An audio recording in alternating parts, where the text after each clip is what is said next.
प्यारे विद्यार्थियों, आप सभी को मेरा नमस्कार। मैं डॉक्टर नेमीचंद कुमावत, सहायक आचार्य हिंदी विषय, राजकीय महाविद्यालय की आपकी इस बीए पार्ट सेकेंड विषय हिंदी साहित्य के प्रथम प्रश्न पत्र के आज की इस ऑनलाइन कक्षा में मैं आप सभी का हार्दिक अभिनंदन और स्वागत करता हूं। प्यारे विद्यार्थियों, पिछली ऑनलाइन कक्षाओं में मैंने आपके हिंदी साहित्य के इतिहास के पाठ्यक्रम और इन दो प्रश्न पत्रों की अंक योजनाओं पर विस्तार से चर्चा की। पाठ्यक्रम अब आपको याद हो गया होगा, फिर भी एक बार पुनः मैं आपको बता देना चाहता हूँ। महर्षि दयानंद सरस्वती विश्वविद्यालय अजमेर के द्वारा आपके हिंदी साहित्य के इस प्रथम प्रश्न पत्र का जो पाठ्यक्रम निर्धारित किया गया है, उसमें ये 100 अंकों का पाठ्यक्रम है। जो आपकी मुख्य परीक्षा होगी उसमें 100 अंकों का एक प्रश्न पत्र आएगा, जिसमें आपकी एक पाठ्य पुस्तक लगी हुई रीतिकालीन काव्य। इसमें से जो ये पद अभी हम पढ़ रहे हैं, जैसे हमने पिछली ऑनलाइन कक्षाओं में 4 अध्यायों का अध्ययन कर लिया है, यानी केशवदास, बिहारी, गणानंद, देवदत्त, और ये अभी चल रहा है सेनापति कवि, जिसके 2 पद शेष हैं, जिनको आज की ऑनलाइन कक्षा में पढ़ने से ये 5 अध्याय आपके पूर्ण हो जाएंगे। शेष 3 अध्याय और रहेंगे आपके। भूषण कवि, मतिराम कवि और वृंद कवि के 3 चैप्टर शेष रहेंगे। तो इस पाठ्यपुस्तक के जो ये पद हैं, कवि, छवैया और अन्य जो पद हैं, ये 3 पद आपकी व्याख्या में आएंगे, यानी 8-8 अंक की 3 व्याख्याएं होगी। 24 अंक आपकी व्याख्याओं के लिए निर्धारित हैं। एक प्रश्न जो बनेगा उसमें क, ख, ग 3 व्याख्याएं होगी और तीनों अथवाओं में होगी। 8-8 अंक की ये व्याख्याएं आपको हल करनी है, जिसमें हम काफ़ी विस्तार से चर्चाएं पिछली ऑनलाइन कक्षाओं से करते आ रहे हैं। साथ ही इसी पाठ्यपुस्तक की जो कवि हैं, 8 अध्याय हैं, इन 8 अध्यायों में से 3 प्रश्न बनेंगे आपके, 3 आलोचनात्मक प्रश्न आएंगे। यानी जो 3 प्रश्न होंगे, 2 नंबर, 3 नंबर और 4 नंबर के प्रश्न, उनमें भी अथवा में प्रश्न होंगे। यानी 2 नंबर वाला जो प्रश्न है उसमें 2 अथवा में क्वेश्चन दिए होंगे, उनमें से एक आपको करना है। यानी 8 तो आपके अध्याय हैं, तो 6 अध्यायों से 6 क्वेश्चन तो बनने ही है, उनमें से 3 आपको करना है। और ये 16-16 अंकों के 3 प्रश्न होंगे, 48 अंक के ये प्रश्न आपके बनेंगे। साथ ही जो पिछली ऑनलाइन कक्षाओं में जैसे हमने अध्ययन किया था, 3 मॉडल आंसर, जैसे केशवदास जी की संवाद योजना, बिहारी सतसई के ऊपर हमने बिहारी सतसई की विशेषताएं या भक्ति नीति और श्रृंगार की जो त्रिवेणी बिहारी सतसई, उसके ऊपर भी मैंने मॉडल आंसर तैयार करके आपके समक्ष रखते हुए मैंने आपको पढ़ाया और पीडीएफ नोट्स आपके व्हाट्सएप ग्रुप पे शेयर किए। और इसी तरह से गणानंद कवि पे भी मैंने मॉडल आंसर तैयार किया था। रीति मुक्त काव्य धारा की प्रमुख विशेषताएं गणानंद कवि में चरितार्थ होती है, उनके काव्य में हमें मिलती है, इसके ऊपर, या गणानंद रीति मुक्त काव्य धारा के प्रतिनिधि कवि है, इसको लेकर के मॉडल आंसर। तो जो ये 3 मॉडल आंसर मैंने आपके समक्ष प्रस्तुत किए हैं, एक तरह से इसी तरह से 16-16 अंकों के प्रश्न आपके मुख्य परीक्षा में आएंगे। इसी तरह से आपको बाकी के शेष तैयार करने हैं। 3 मॉडल आंसर मैंने आपके समक्ष रखे हैं, 1-2 मैं और भी रखूँगा भूषण कवि पे, और अभी सेनापति पे जो ऋतु वर्णन पे हमने पढ़ा है, इनके ऊपर भी मैं एक मॉडल आंसर तैयार कर रहा हूँ, जो आपको मैं पढ़ाऊँगा।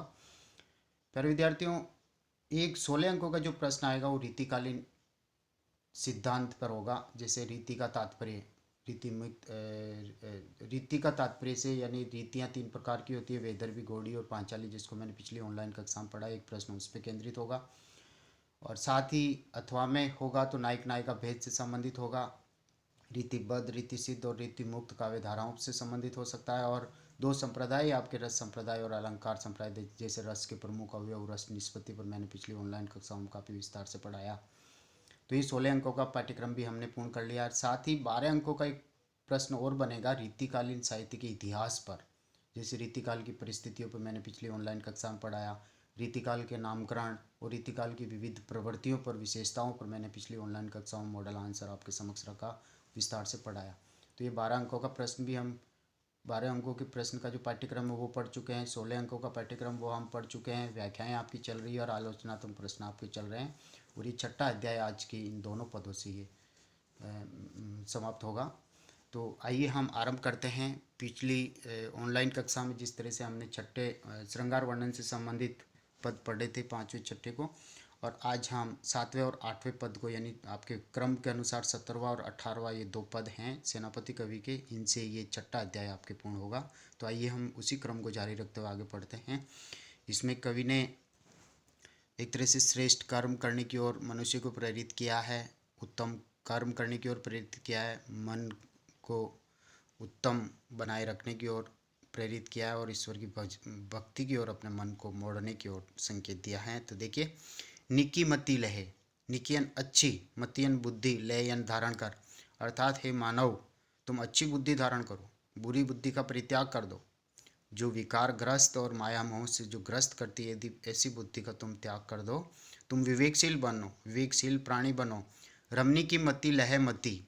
देखिए, मति मति शब्द इस प्रथम पंक्ति में 3 बार आया। मति यानी पहले मति का अर्थ बुद्धि है, अंत में जो मति शब्द आया ले मति, मति यानी मत ले, मना करने के संदर्भ में, तो यमक अलंकार है। जब शब्दों की 2 बार आवृत्ति होती है और दोनों बार अर्थ भिन्न भिन्न होते हैं तो यमक अलंकार। तो रमनी की मति अर्थात स्त्रियों की तरह बुद्धि मत धारण कर, क्योंकि स्त्रियों की जो बुद्धि होती है वो चंचल बुद्धि होती है। तो तुम स्त्रियों की तरह चंचल बुद्धि धारण मत करो, तुम विवेकशील प्राणी बनो, अच्छी बुद्धि धारण करो। सेनापति चेत कछु पहान अचेत हैं। सेनापति कह रहे हैं कि हे सांसारिक प्राणी, तू सचेत हो, तू सावधान हो जा, तो ईश्वर की भक्ति के प्रति प्रेरित हो। क्योंकि यदि जब तक तू चेतेगा नहीं तो तू पत्थर के समान रहेगा, यानी जो नहीं चेतने वाला होता है वो पत्थर के समान जड़वत होता है। इसलिए तुम प्राणी हो और तुम अब चेत जाओ। कर्म कर्म करी, कर्मन कर, कर्म कर्म करी, यहाँ पुनरुक्ति प्रकाश अलंकार, अर्थात तुम अच्छे कर्म करो।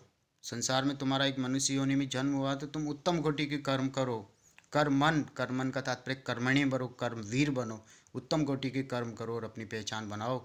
पाप कर्म न कर, मूढ़, मूढ़ मूर्ख, हे मूर्ख प्राणी, तू इस संसार में जन्म लेकर के बुरे कर्म मत कर, माया मोह में मत उलझ, इनसे मुक्त हो और उत्तम कोटि के पुण्य कर्म कर। शीश भयो सेत हैं, शीश यन सिर, भयो यन हो गया, सेत यन सफ़ेद, अर्थात तेरा सिर सफ़ेद हो गया, अर्थात तुम अब अनुभवी हो चुके हो, तुम्हारी आयु बीत चुकी है, तुम्हारे बाल सफ़ेद हो चुके, तुम परिपक्व और अनुभवी प्राणी के रूप में उभर करके अब सामने आए हो। तुमने पूरा जीवन भर दूसरे कर्म करने में बिता दिया, अब जो शेष जीवन बचा वृद्धावस्था का, उसमें तुम पुण्य कर्म करो, उत्तम कोटि के कर्म करो, ईश्वर की भक्ति करो, पवित्र आचरण करो, ईश्वर स्त्रियों की तरह चंचल बुद्धि धारण मत करो, विवेकशील प्राणी बनो। आवे बनी जतन, आवे बनी, बनी यानी बन सके, जितना हो सके, जतन यानी उपाय, अर्थात जितना हो सके उतना अच्छे कर्म करने के उपाय करो। जो रहे बनी जतनन, रहे बनी जतनन, अर्थात जितना बन सके, जितना उपाय आपसे हो सके उतने उपाय करके तुम पुण्य कर्मों में अपनी इस वृद्धावस्था के जीवन को समर्पित कर दो। दूसरों की भलाई करना, दूसरों का उद्धार करना, दूसरों के प्रति अच्छी सोच रखना और ईश्वर के प्रति अपने मन को मोड़ना, तो ये उत्तम कोटि के कर्म हैं। पुण्य के बनीज, पुण्य, पुण्य यानी पुण्य कर्म के वास्ते, बनीजन हेतु, तन मन किन देत हैं, अर्थात तुम अपने तन मन सबको, तन मन यहाँ तक कि धन को भी पुण्य कर्मों में समर्पित कर दो, दूसरों की भलाई के लिए समर्पित कर दो, उत्तम कोटि के कर्म करो, जिससे तुम्हारा यह मनुष्य यौवन संवर जाए, तुम्हें इस जीवन को जीने की सार्थकता मिल जाए। तो पुण्य कर्मों में अपने जीवन को समर्पित कर दो। आवत विराम, अर्थात अब विराम का समय आ गया है, बचपन बीत चुका है, यौवनावस्था बीत चुकी है, गृहस्थ जीवन समाप्त हो चुका है और एक तरह से अब सांसारिक जीवन से अंत होने वाला है, यानी वृद्धावस्था का समय है। बेस बीती अवस्थाएं बीत चुकी हैं, अभिराम अर्थात सुंदर बचपन और यौवन की अवस्थाएं अब बीत चुकी है, अब वृद्धावस्था का आगमन हो गया है और वृद्धावस्था के उपरांत मनुष्य संसार को छोड़ करके अब जाने वाला है। ताते करी विश्राम, इसलिए हे मनुष्य अब वृद्धावस्था में तुम विश्राम कर, बाह्य कर्मों से विश्राम कर, गृहस्थ जीवन से और इन माया मोह से सबसे मुक्त होकर के तुम अपने लिए समय निकालो, ईश्वर की भक्ति के लिए समय निकालो। तो इसलिए कहने का तात्पर्य बाह्य कर्मों से मुक्त होकर के इस वृद्धावस्था में तुम ईश्वर के भजन करो। बाजे रामे किन लेत है, अर्थात मोह माया का त्याग करते हुए ईश्वर की भक्ति में अपने आप को लीन कर दो। ईश्वर का स्मरण तुम क्यों नहीं करते, अब वृद्धावस्था का समय आ गया है, मोह माया को तुम क्यों नहीं ताकते, इसलिए क्यों नहीं छोड़ते। इसलिए मनुष्य के ऊपर यहाँ आक्षेप किया है, उसके कर्मों को लेकर के कवि ने आक्षेप किया है कि तुम अपने इन मोह माया के इन सब कर्मों का परित्याग करते हुए अब इस वृद्धावस्था के समय में अब ईश्वर की भक्ति में अपना आप को लीन कर दो, ताकि ये तुम्हारा जीवन सफल हो जाए। 8वें पद की ओर हम आगे बढ़ते हैं। 8वें पद में भी इसी तरह से हैं कि अब वृद्धावस्था का समय आ गया और वृद्धावस्था के समय में है मनुष्य तुम उत्तम कोटि के अच्छे कर्म करो, ईश्वर की भक्ति करो, ईश्वर में अपना आपको समर्पित कर दो। किन्नो बालपन बाल केली, किन्नो यानी किया है, बालपन यानी बचपने में, बाल केली यानी बाल क्रीड़ाएँ, बचपन में तुमने बच्चों के साथ में बहुत तरह तरह के खेल खेल करके तुमने आनंद उठाया। मैं मगन मन, अर्थात उन्हीं में तुम्हारा मन रमता रहा, उन्हीं बाल क्रीड़ाओं में खेल खेल में तुम प्रसन्न होते रहे, अर्थात अत्यधिक बचपन का सुख तुमने उठाया।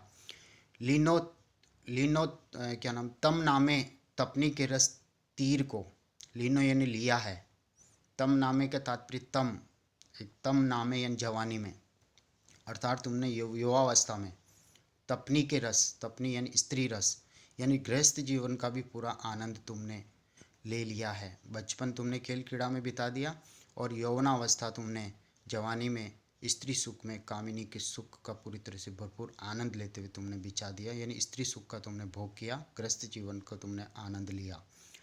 अब तू जरा में परियो, जरा यानी जर्जरावस्था में, अब तू वृद्ध हो गया है, मोह पिंजरा में, फिर भी तुम माया मोह के इस पिंजरे में उलझे हुए हो, इस पिंजरे में फंसे हो। इस माया मोह से तुम्हें अब मुक्त होना होगा, क्योंकि अब तुम्हारी जर्जरावस्था यानी बुढ़ापा आ गया है।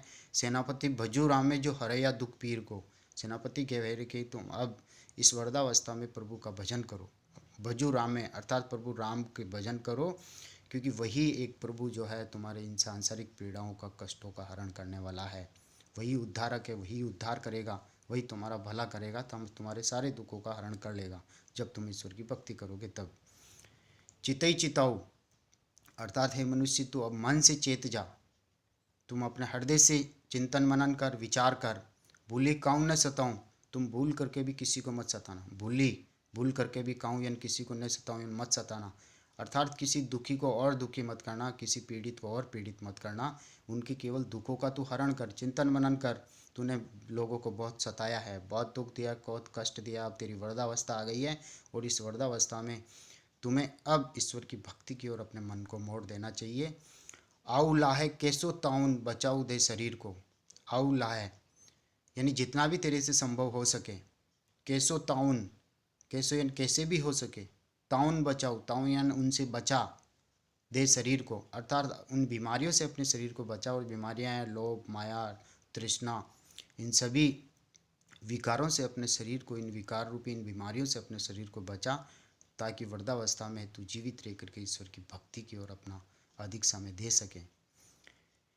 ले दे करी के पुनीत करी ले दे, अर्थात इस संसार में जितना हो सके कुछ दे, किसी को उपकार दे, भलाई दे, और उनसे कुछ उपकार और भलाई के रूप में कुछ अच्छे कर्म करो और अच्छे कर्म प्राप्त करो। यानी जीवन में सदा लेन देन करते हुए भी अच्छा कर्म, पुण्य कर्म हमें करते रहना चाहिए, दूसरों की भलाई कर्म करते रहना चाहिए, धार्मिक कर्मों में हमें अपने आप को संलग्न कर लेना चाहिए। यानी जितना बन सके ले दे करके उत्तम कोटि के कर्म हमें करते रहना चाहिए।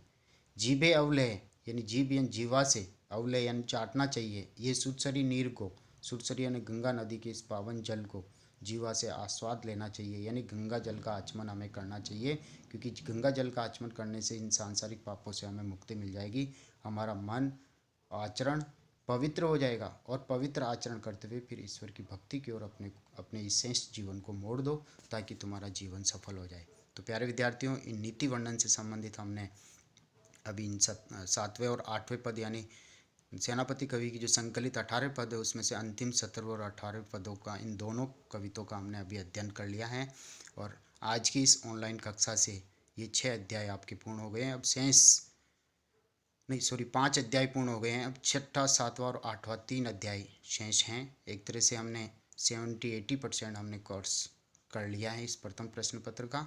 अगली ऑनलाइन कक्षा में हम 6ठे अध्याय यानी भूषण कवि के संकलित पदों का हम अध्ययन करेंगे। प्यारे विद्यार्थियों, जो विद्यार्थी अब तक व्हाट्सएप ग्रुप से नहीं जुड़ पाया है वो अपने एंड्रॉयड फ़ोन के नंबर हमारे व्यक्तिगत नंबर पर सेंड करें, ताकि हम उनको व्हाट्सएप ग्रुप से जोड़ सकें, और उसमें हम जो PDF notes, model answer, assignment जो हम सेंड कर रहे हैं उन सभी का फ़ायदा आपको मिल सके। साथ ही जो विद्यार्थी पहली बार कॉलेज के इस यूट्यूब चैनल को ओपन करके अपनी ऑनलाइन पढ़ाई कर रहा है, उनसे अनुरोध है कि वो इन वीडियोज़ को लाइक ज़रूर करें और चैनल को सब्सक्राइब करें, क्योंकि कॉलेज की इस चैनल को आप जब तक सब्सक्राइब नहीं करेंगे तब तक महाविद्यालय में आपकी ऑनलाइन उपस्थिति सुनिश्चित नहीं हो सकेगी। अतः आप सब्सक्राइब करें और अपनी उपस्थिति दर्ज कराएं। तो प्यारे विद्यार्थियों, आज की इस ऑनलाइन कक्षा को हम यहीं समाप्त करते हैं। जय हिंद, जय भारत। आप सभी को बहुत बहुत धन्यवाद।